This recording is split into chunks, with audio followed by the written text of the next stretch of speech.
ગઈકાલ તારીખ 24/5/2025ના રોજ પંચમહાલ રેન્જના આઈજીપી સરી સાહેબ અને પોલીસ અધિક્ષક હિમાંશુ સોલંકી સાહેબની સૂચના મુજબ એલસીબીની એસઓજીની ટીમ પીએસઆઈ ઝાલા સાહેબ સાથે પેટ્રોલિંગમાં હતા.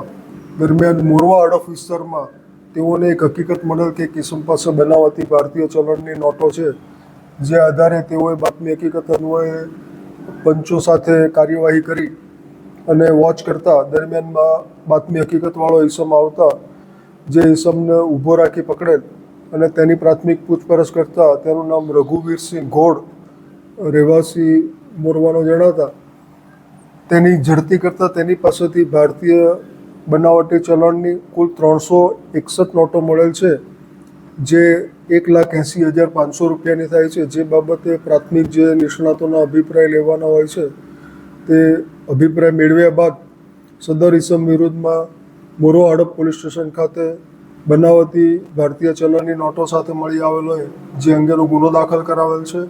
આગળની તપાસ મોરવા હડપ પોલીસ સ્ટેશનના ઇન્ચાર્જ પીઆઈ અસોડા સંભાળી રહેલ છે અને આગળની તપાસ કાર્યવાહી ચાલુ છે. સદર ઈસમની અત્યારે પ્રાથમિક પૂછપરછમાં કેટલીક નોટો એણે વાપરેલ હોવાનું જણાવેલ છે, પણ તપાસમાં આગળની હકીકત ખુલે તેવી શક્યતા છે. એ બાબતની પણ હજુ તપાસ ચાલુ છે અને માહિતી મંગાવવામાં આવે છે. હાલમાં એક આરોપી છે અને આ આરોપીની પૂછપરછમાં અન્ય આરોપીની જે સંડોવણી જણાશે તો એવી રીતે કાર્યવાહી કરવામાં આવશે.